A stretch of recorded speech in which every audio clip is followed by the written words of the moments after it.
All right, welcome to the experience, NBEbasketball.com. It's our weekly podcast. It is Ray Myrna coming to you tonight, as always, with my lovely partner, Lauren Kirschman.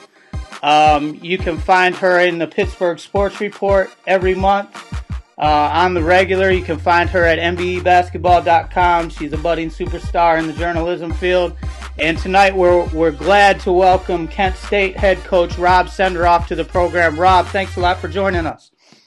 Right, thanks for having me. Oh, without a doubt, man. Hey, first of all, I guess when you think about it, not a bad way to get your first win, huh, at West Virginia? It's unbelievable for our team. Our program, obviously, we've had a ton of success, especially in the last 13 years, averaging 24 wins a year for the last 13 years.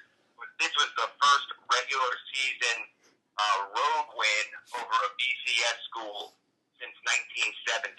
So it's been over 40 years since Kent State beat, one of the Power 6 schools on the road, Power 6 conference schools on the road. So to be able to do that this year to start the season is just great for our team and for our fans, and doing it against a Hall of Fame coach and a great program in West Virginia. It's just great for our kids to start the year that way.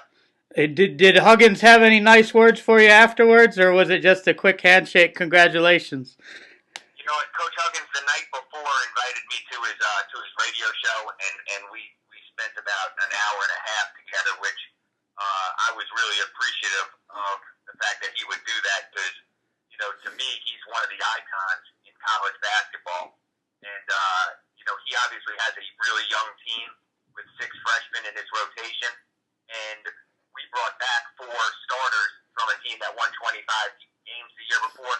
There's very, very few coaches, probably just a handful, that would have been willing to have us play them in the first place. And then he moved the game. It was supposed to be played on the 16th, and he moved the game to be on ESPN. And obviously their crowd wasn't as good as it probably would have been, but he did that to allow his kids to be on TV and also to allow our team to be on TV.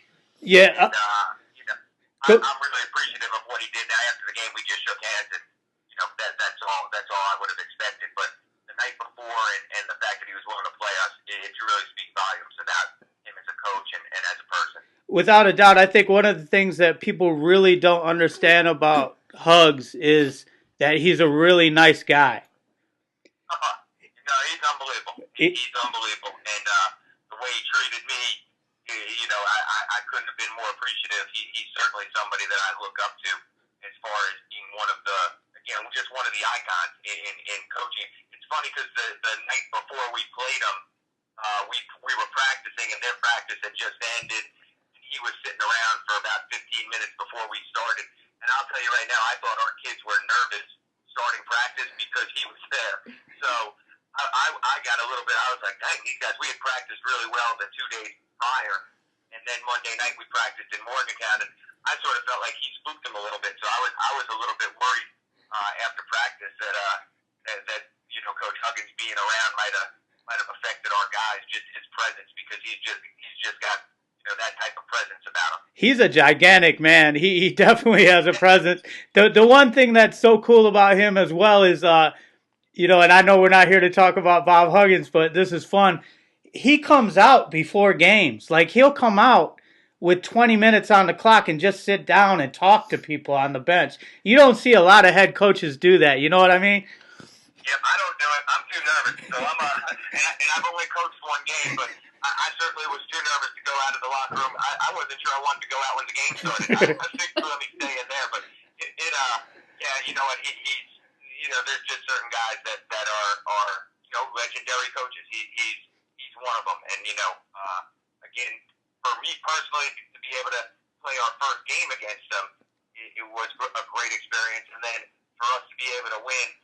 I'm sure 30 years down the road, when he's one of the top 2 or 3 all-time winningest coaches in college history, and I've been fired, and I'm back in an assistant someplace, I'll be able to tell my kids, hey, you know what, your dad's first win came against Coach Huggins. So, that was a great experience for our team.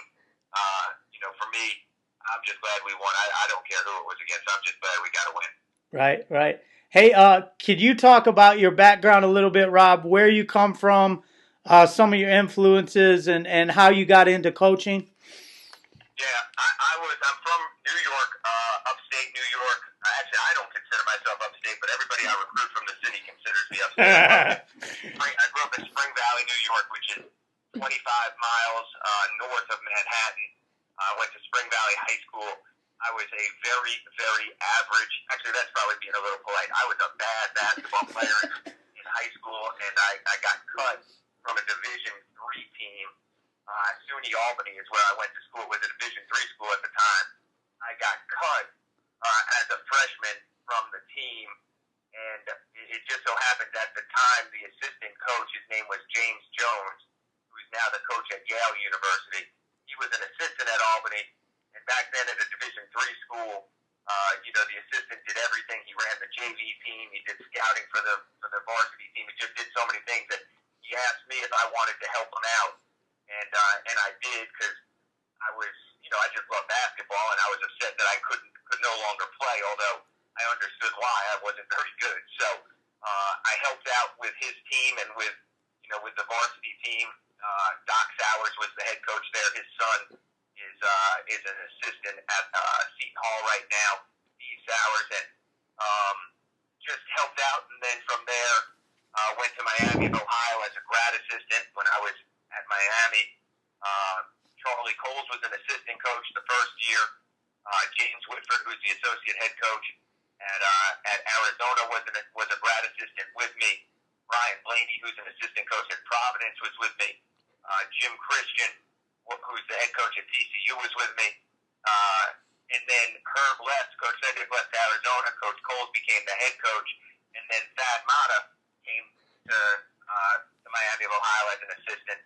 And I actually, as a grad assistant, chaired an office with Thad one year. And from there went to Fordham for 2 years. Went from Fordham to Yale when James Jones became the head coach at Yale. He hired me there. Spent one season at Towson University as an assistant. Then Jim Christian got the head coaching job at Kent State. Like I said, I was a GA at Miami when Jim was an assistant there, and came to Kent State with Jim. Spent 4 years here at Kent. Was at Indiana for 2 years with Kelvin Sampson. Our whole staff got fired. And then came back to Kent State to be the associate head coach for Gino Ford. Gino and I had worked together as assistants for Jim, and then Gino just left this past spring for Bradley. I know that's a lot of words right there without me taking a breath, but that's basically how I got to where I am right now. And Joel Nielsen, who's the athletic director, I'm fortunate that he gave me an opportunity to be the coach here.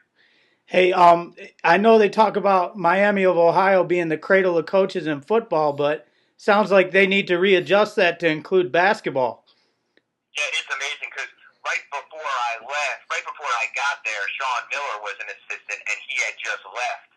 I think he had left to go to Pitt with Ralph Willard. In fact, I know he did. He had left Miami. So during the time that I was there, and I missed working for or with Sean by about 2 weeks. But during that short time that I was there, Charlie Coles, Herb Senderoff, Jim Christian, Thad Matta, and Sean Miller were all on the same staff at about the same time, which is amazing for a place like Miami of Ohio, a mid-major school. And then at Kent, Coach Christian's first staff was Gino Ford, who's now the head coach at Bradley, and was the MAC Coach of the Year for 2 years here. Myself and Rob Murphy, who's the head coach at Eastern Michigan. So the three of us were all assistants for Jim. Jim's first year as head coach at Kent State. So it's crazy how that works, because it's rare that those things happen. And really in the business, I think it speaks to your relationships as well as what people think of you as a guy. To develop relationships like that, and let's face it, Rob, to be in the situation you were in at Indiana and take the fall, be the initial guy to take the fall anyway. It's pretty abnormal for somebody to get right back in, but I think it speaks to what people think about you as a person that you were able to do that. I was wondering if you could talk about Lane Kennedy and maybe the role he played in getting you back in at Kent pretty quickly. Yeah, no question. And to even step back further than that, the one thing a lot of times I get, people ask questions, how do you get into the profession, especially people who didn't play like myself? How do you advance or whatever it may be in this profession that we're in? And to me, the best advice that I could ever give anybody is just try to do the best job you can do for the people that you're working for and with, because eventually those people will be able to help you move in your profession. And again, for me, starting out, my first job was the first job that I got hired to recruit, I should say, was at Yale. And the reason I got hired was because James Jones, who became the head coach there, really liked me as a student at Albany. And then when I came to Kent, the reason I came there was because Jim Christian really liked me as a grad assistant at Miami of Ohio when he was an assistant there. And to take that a step further, the reason Lang, who was the AD at the time, was willing to allow Gino, and the reason Gino wanted to hire me was because we became such close friends working together for Jim. And the reason Lang felt comfortable allowing Gino to hire me, even with a cloud of an investigation hanging over me, which is really rare that anybody would give me an opportunity. And probably there was only one school and one person, one coach that would want to hire me, and one AD that would allow them to hire me. I don't want to say it speaks to me; it speaks volumes to them. I appreciate what you say, saying that it means that people trust me and valued what I did and believed in me, which I agree. But the fact that they were willing to sort of go out on a limb because they believed in me, to me that speaks the volumes for Gino and Lang. And I'll go even further in Joel as well, because he certainly had a large number of really highly qualified people that wanted the Kent State job, and he obviously felt comfortable hiring me amongst that group of people. So it speaks volumes to them more than me, I think. What's the team like this year for you, Rob? You inherit a team, as you said, that won a lot of games last year. It ended in disappointment in the MAC final in a great championship game. By the way, I watched it, as you know. But what was it like to inherit a team like that? And was there a change in the way you did things relating to the players? Because I know when I was around the program back in the day, and you were that assistant, you were kind of that guy that you were with everybody. You were talking to everybody. You were a big man coach, obviously one of the best in the country still at developing big men. But was there a transition that had to happen with the way you related to guys when you took over as a head coach? I think that, and this is obviously the only time I've done this, but I think any time you become a coach of a team, whether it's from the outside or from within, there's going to be a transition period. I'm sort of fortunate in that our kids, they all knew me, and I think they wanted me to be their coach. With that being said, I don't know if during the 6 a.m. runs and during preseason conditioning, I'm sure there was a couple times when they went up to the locker room and they scratched their head and said, "Dang, I wish I didn't want Coach Senderoff, because maybe he wouldn't be my coach right now." Which it's not always easy to make that transition within your program. But first of all, I've got great kids, and I have a strong leadership with my seniors in Mike Perini, Justin Green, who's going to leave here as one of the all-time great players to ever play here, Justin Manns and Carlton Guyton. And I think that my relationship with those guys, and I just think that they trust that what I'm doing is trying to get them to, be the best team they can be and improve those guys the best I can help improve them both on and off the floor. So I think them having may be tough on him. Justin Green, I'm probably harder on him than any player on our team. I think that he knows that deep down, I genuinely care about him, and I only want him to be successful. So it allows me to maybe coach him a little bit harder and get on him a little bit more than I might otherwise be able to do. Why don't we start with Justin, since I know, his story a little bit. Can you talk about him? Can you talk about the relationship that was developed, how he was recruited, and just how Kent State ends up with a kid that really is this good? Yeah, Justin, it's a funny thing. Justin's a self-made player, 100%. Nobody got him to where he was except for him. And the reason Justin was able to, the reason he slipped through the cracks, he played at a really, really strong high school, Lincoln High School in New York. And on his high school team, they had five Division I players, I think, on his team his senior year. And Justin only averaged 10 points a game his senior year. So I found Justin, and I found him when I was in Indiana. I was recruiting Lance Stevenson, right, and was at the high school a number of times, Lincoln High School, watching Lance play. And all along, I was like, dang, this kid's pretty good. I mean, he'd be a really good player at Kent. And for whatever reason, he was overlooked from a lot of the New York City schools, and he actually committed to Kent State, having never seen the school. It's a funny story because he played an AAU tournament in Cincinnati called It Takes Five, which is an AAU tournament down there. I mean, Cincinnati's 3.5 hours from Kent, but he said to me, you know what, Coach, I want to come to Kent State. And I said, but Justin, you haven't seen it. Don't you want to come out here? He's like, no, I've been to Ohio. I mean, I know what it's like. I was like, what do you mean you've been to Ohio? I was at the It Takes Five tournament last summer with Juice. He's like, Justin, that's Cincinnati. That's 3.5 hours. He's like, no. Ohio's all the same. I know what it's like out in Ohio. I want to come. So that's how he committed, which is sort of a unique story. And if he's able to continue at his pace, he'll leave here as I think he'll leave here if he continues at the pace that he's at. I think he'll leave here top 5 rebounds, points, free throws, and block shots in the history of the school, which it's really amazing for a kid who basically had no scholarship offers. I mean, at the end of the day, he could have gone to LIU. I think was maybe the only Division I school that had offered him outside of Kent State. So,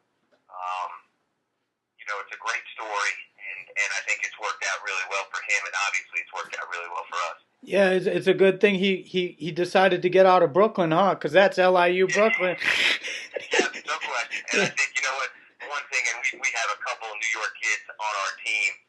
We have another kid from Brooklyn, and then a kid that committed to us who's from Brooklyn. The one thing that I think those kids, a lot of them, you can always go back to New York. You can't always get the experience of coming to a school. Not that Kent State's it's not Kentucky. Don't get me wrong, but it's a 30,000 student campus. It's a whole lot different than being in New York City or in Brooklyn or being in a place where you have to take the bus or the subway and there's very little land and grass and stuff like that. So there's very few campuses out there in the New York tri-state area that are like Kent State. So when you get a chance to come out here, most of them have really enjoyed their visits, and fortunately, Justin in particular, he's had tremendous success, and hopefully Pat will have some success, and Chris Ortiz as well. Hey, can you talk about that? Really, I mean, establishing fairly quickly a New York kind of pipeline. I mean, as you stated, you're a New Yorker, and you've definitely gone to the well now a few times. I mean, Ortiz is a huge get. Can you talk about the relationships you have in that area and how maybe you can mine that area? Probably no one else in the MAC can do that. Yeah, you know what, Ray? I think that we've been good at being able to go into a lot of different areas to get players because it just, for whatever reason, it's been really hard for us in Ohio. We've gotten some really good players in Ohio, but we've also lost out on some that we felt like either A, we worked harder than other schools, or B, we felt like we had a better situation for them than some other schools, but because of location or because of somebody maybe having a better relationship or knowing, people a little bit longer, that we just haven't gotten those kids. So because of that, and at the end of the day, we're trying to win games. So, we've gone into Chicago and we've gotten a couple of really good players out of there. There was a time period where we went into Detroit and got a lot of good players out of there. Now we have some really good players from New York, and Coach Mincy is from Memphis, and we have a freshman point guard who I think is going to be really, really good, who's from Memphis, and Coach Steinberg used to be a junior college coach, and we've tried to get a couple of junior college kids from different areas. So I think that, New York is certainly helpful, the fact that I was there, that I'm from there, and that we've had some kids that have been successful there. But I just think our recruiting model is a little bit out of the box for some of the schools in our league. Not that anything's better or worse. If we were able to get some of the kids that some of the other schools are getting in our league from Ohio, we would take them too. We'd love to get some of the kids that we're not getting, unfortunately. So we just at the end of the day, part of our job is to win games. So I don't care where you come from. If you can play and you care about winning, and you put winning above yourself, I don't care if you're from Mars. We'll try to recruit you and hopefully try to get the best out of you when you're here. Going off of that, we talked to some of the other coaches about the type of player that they look for. Is there a certain type of kid that you look for to bring into the program? Yeah, I think we really value. We would take an athletic, tough kid over a skilled kid 9 times out of 10. And that's not to say that skilled kids can't be tough too. And just like athletic kids can be skilled also. Obviously everybody's looking for the perfect guy, but what we really look for is we need to have somebody that we can throw the ball to with their back to the basket, and we can get something good out of the possession. And for us, that person doesn't have to be 6'9", it doesn't have to be 6'8". There was a time we had a kid named Chris Singletary here who was probably 6'3", and a beast. Yeah, he was like a combo guard, but we also could post him, and we could get good things out of that. Justin Green's that way. We think we signed somebody, a junior college kid for next year. His name's Darren Goodson, who's from Cincinnati originally. He's at Pensacola Junior College, who's 6'4.5", who we think can do that. So we want one person who we know can do that. Then the rest of the guys, we want athleticism. We want guards who can not just do one thing. We don't want just a shooter or just a distributor. We want multi-dimensional guards, and then our wings or forwards or whatever you call them, we just want them to be athletic and interchangeable, to where they can switch ball screens and guard different guys, and we can find different ways to try to hopefully help them find some mismatches to score. But if I were to say if there's a trait we're really looking for, it would be toughness and athleticism, maybe as a combination trait that we're trying to find. Hey, what do you think is the ceiling for this team, Rob? I know it's early, but like you said, they're a veteran group. They won a ton of games. Do they feel like they've got some challenges that are yet to be met, and do you like your chance to meet those challenges? You know what, Ray? I told anybody and everybody, and you know what? I'm probably saying more than most coaches would say. I just think that our kids will determine how far we go. There's when we played West Virginia, with all respect for them, we felt like we were going to decide who won the game. If we play together and we play well, we think we can beat anybody on our schedule. With that being said, that it's not easy to play together and to play well. And a lot of times, there's a lot of things that get involved in that. There's a lot of egos involved. There's agendas. There's, health, obviously. And I don't know, this Saturday, for instance, we play Alcorn State. going to come out and beat Alcorn State by 20, if we're going to lose to Alcorn State. I'm really interested to see how our kids respond to having the best win of their career. I don't know how they're going to respond. And I'm hopeful that they're going to be mature and still play with a chip on their shoulder and still play with something to prove and still play together and not care about points or any numbers or anything like that. But you know what? I can't sit here and tell you, Ray, that I know that we're going to come out and play the way that we're capable of playing. I'm interested to see because it's a new team. I know we played the right way against West Virginia. I know what we're capable of doing. But going out there and doing it on a night in and night out basis, that's the challenge. And I think that our seniors are up for it. I think that they feel our motto this year is that there's unfinished business. I think they feel like there's unfinished business. I think that Justin Green, for instance, if he leaves here and doesn't go to the NCAA tournament, he'll be only the fourth senior in the last 15 years to have not played in an NCAA tournament who's been here for 4 years. So I think that he has a lot that he wants to accomplish team-wise, along with Mike and Carlton and Jay Manns. So I'm hopeful that we could reach that. But there's a lot of good teams in our league. There's one right down the road, Akron, who's 13 miles from us, who beat Mississippi State on the road, who's very, very good. And you can go on and on. Ohio is good, Buffalo is good, Miami is good, and our league is just strong. So we're going to have to bring it every day to get there. You mentioned Akron. Can you talk a little bit about the rivalry between you guys and Akron? You know what? I think it's a great, great rivalry. It's probably one of the most underrated basketball rivalries in the country. I'm not going to sit here and tell you it's Duke Carolina because we don't have Duke players and they don't have Carolina players, but the intensity, the atmosphere, the competitiveness, and the desire to win when we play each other, it's equal to any place in the country. It's equal to Indiana, Purdue. It's equal to Michigan, Michigan State. It's equal to Duke, Carolina. It's equal to Syracuse, UConn. It's as competitive and as high level an atmosphere as you'll find in college basketball. Keith is a great coach who I have a tremendous amount of respect for.